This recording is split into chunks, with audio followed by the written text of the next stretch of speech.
ফাগুনের আগুনে পোড়া লাল, কত রক্ত ভিজেছে মাটির এই কাল। ভাষার জন্য তুমি দিয়েছো জীবন, শহীদ তোমার অমর তোমার নাম। সেদিনও ছিল বসন্ত, সেদিনও চারদিকে ফুটেছিল ফুল, কৃষ্ণচূড়া ডানা মেনেছিল। কিন্তু সে 1952 সালের 21শে ফেব্রুয়ারি ভাষার, মাতৃভাষার জন্য, মাতৃভাষায় কথা বলার জন্য যে আন্দোলন হয়, এই আন্দোলনে শহীদ রফিক বরকত জব্বার নামে অনেকেই সেদিন শহীদ হয়েছিলেন।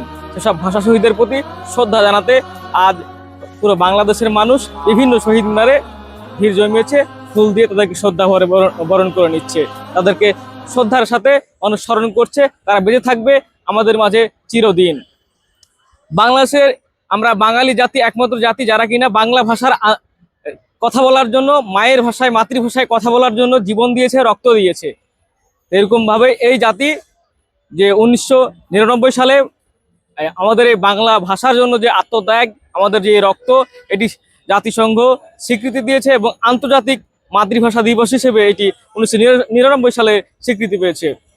21শে ফেব্রুয়ারি আজ মহান আন্তর্জাতিক মাতৃভাষা দিবস। এই দিবসে আমাদের প্রত্যেকেরই যে আঞ্চলিক ভাষা, মায়ের ভাষা, সেটিও সমুন্নত থাকুক। কারণ আমাদের বাংলা ভাষার জন্য মানুষ জীবন দিয়েছে, মায়ের ভাষার জন্য কথা বলার জন্য জীবন দিয়েছে।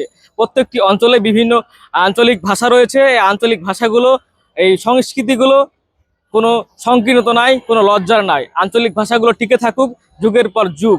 আর আমরাও ঠিক তেমনিভাবে ঠাকুরগাঁয়ের রানীশংকেল, হরিপুর কিংবা দিনাজপুর কিংবা বাংলাদেশের চাঁপাইনবাবগঞ্জের যে একাংশের ভাষা রয়েছে, ঠাকুরগাঁয়ের একাংশের ভাষা রয়েছে এই চাপাইয়া ভাষা বা মালদেয়া ভাষা। এই মালদেয়া ভাষাটি আঞ্চলিক ভাষার সংস্কৃতি রয়েছে, নিজস্ব সংস্কৃতি রয়েছে, নিজস্ব ভাষা রয়েছে। এইসব ভাষা আমরা যেন ভুলে না যাই, আমাদের প্রজন্মের পর প্রজন্ম যেন আমাদের এই ভাষাটি টিকে থাকে।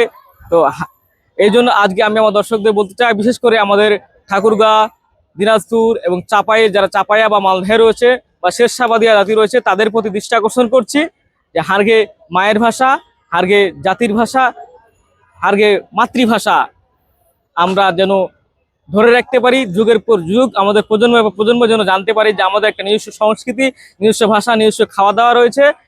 তো তাই আমরা একটা এই প্ল্যাটফর্ম তৈরি করতে যাচ্ছি, সেটির নাম হবে মালদেয়া মঞ্চ বা মালদেয়া কমিউনিটি নামে একটি গ্রুপ এবং ফেসবুক পেজ হবে। তো আপনারা সবাই সেখানে যুক্ত হয়ে যাবেন। আমরা বিভিন্ন কার্যক্রম করব, আমাদের ভাষা, ঐতিহ্য, সংস্কৃতিকে ধরে রাখার জন্য আমরা সেখানে কাজ করব।